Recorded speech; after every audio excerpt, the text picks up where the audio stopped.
दोस्तों ऐं साथियों जी सिंध तहरीक जा अॻवाणो जी सुंदर जी साईं जी अफसर अॼु कोई मेड़ा को मुझे महबूब अॻवान शहीद सिंध मोहतरम बशीर खान कुरैशी जी यादि में कयो वियो आहे ऐं उन्हनि दोस्तनि खे जसा जेके अॼु बि शहीद खे यादि था कनि पर इहो उहो शहीद आहे सिंध जे हर हिकु माण्हू जो दर्द मोहतरम बशीर खान कुरैशी वटि हो।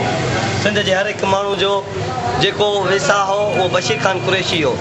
उन बशीर खान कुरैशी के जहिड़ी रीति एजेंसियुनि असांजे विछोड़े के माण्हू सोचियो आहे पर विछड़ियो न आहे।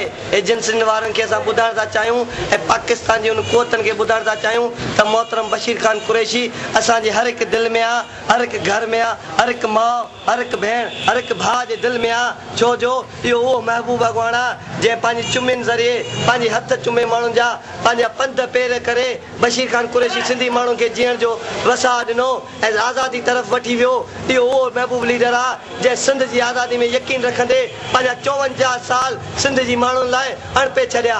मुंहिंजे महबूब मोहतरम बशीर खान कुरैशी 23 मार्च ते बि लखे सिंधी माण्हू गॾु करे कराची में हिकिड़ो तारीख़ लिखी छॾी ऐं सिंधी माण्हू खे हिकिड़ो गस ॾिने त आज़ादी वठी सघूं था।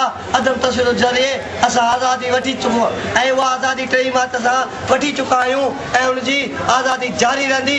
हाणे जेको वक़्तु अची चुको आहे असांजे मथां ऐं साम्राज्यनि खे बि ॿुधायूं था त हाणे उहो ॾींहुं परे न आहे जॾहिं असांजा लखे किरोड़े माण्हू आज़ादी तरफ़ वधंदा ऐं सिंध जी आज़ादी मुमकिन आहे ऐं आज़ादी वठी पोइ ई असां को ॿियो क़दम खणंदासीं। जे न त मोहतरम बशीर खान कुरैशी छॾियल वार खे असां उहा मिशल जेका साम्राज्य सम्झे थो त बशीर खान खे शहीद करण खां पोइ ख़तमु थी पर हुनजी मिशल जारी रहंदी ऐं मरकज़ी क़यादत ऐं मोहतरम बशीर खान जे पुट जे हथ में असां हथ ॾेई सिंध जी आज़ादी तरफ़ वधंदासीं। हर हिकु आज़ादी तरफ़ हूंदी, हर हिकु माण्हू जी आज़ादी तरफ़ विख हूंदी। जे सुंदे जे साईं जी साईं।